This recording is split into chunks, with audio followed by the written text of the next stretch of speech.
All right, so here we are. I went to work, I'm heading home. Thought I would start filming on the way home. Got the hydraulic brakes on. The rear engine is working beautifully. Got everything mostly buttoned up.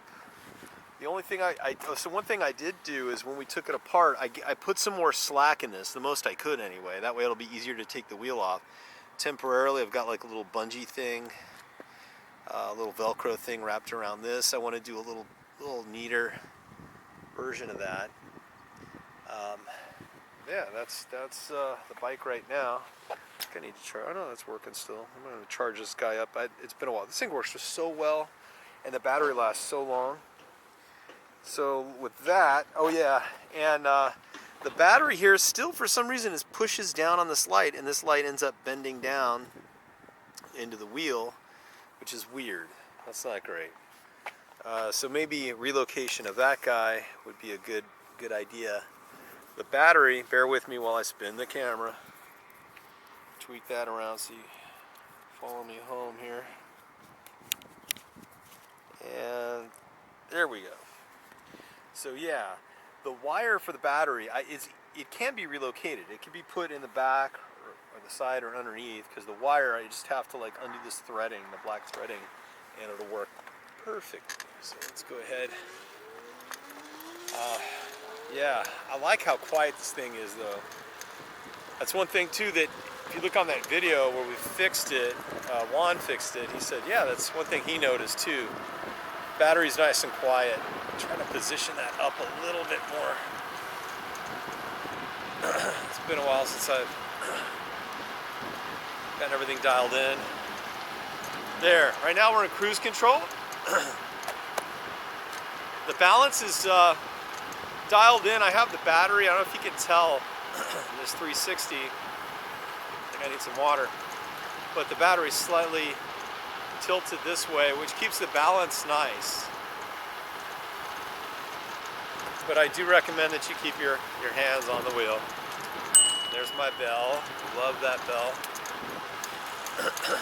Obviously with cruise control you're not going to get any exercise, so you might as well jump in and help it.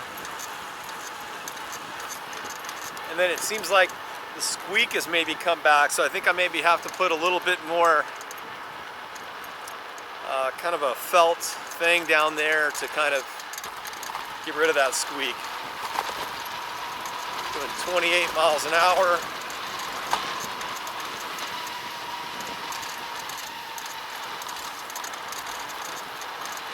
Whoa. So, see what else eventually goes on this guy. And the brakes are working well because, like I said, I had to do a relocation of the brake triggers. So it kills the engine, right? You don't want the engine to just keep going, because if I just disable those completely, I would have to find some way to kill the engine.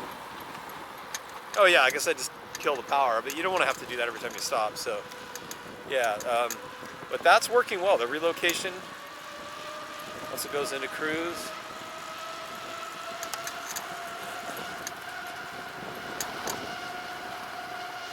Very happy with it.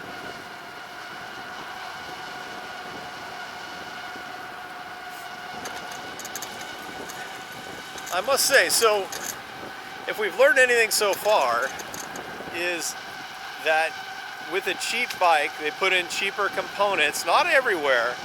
The engine still works, right? We put in those new sensors, but definitely the sensors were the cheaper kind.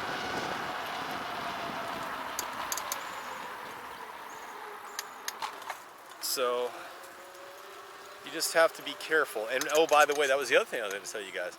So I did initially, I reached out to the company that I bought it on Amazon, and they're like, yeah, returns, even though it said it was a 30-day return policy, happy Halloween. It really was, they were kind of doing that thing where like, well, unfortunately, we're not able to do that because this. And I actually, at that time, I was like, well, let me try to fix this thing.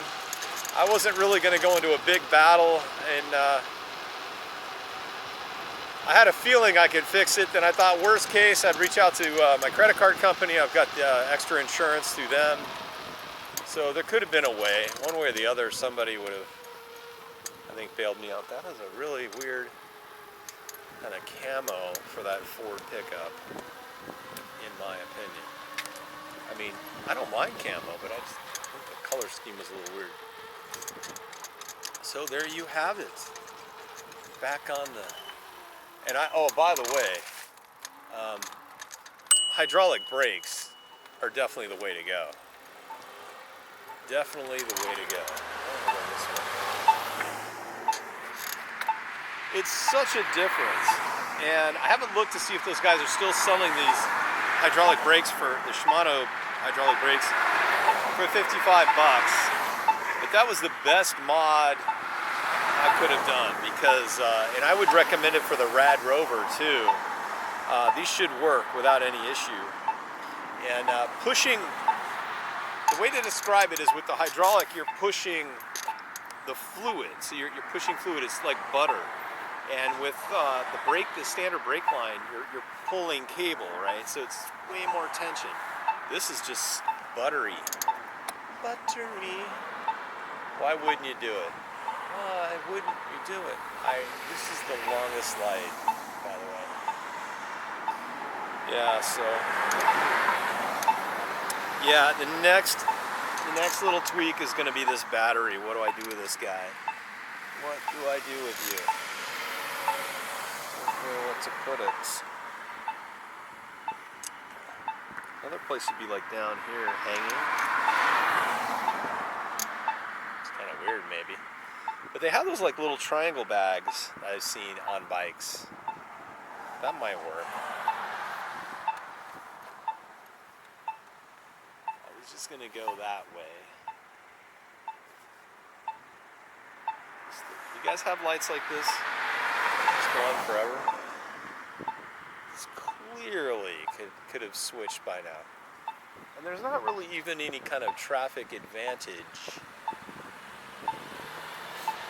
You know, it's not like there's a freeway entrance and they're like trying to stop people from getting onto the freeway or, you know, keeping them all back here. None of that.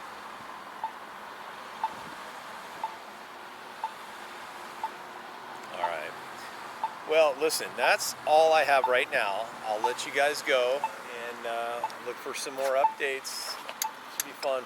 See you guys. Bye.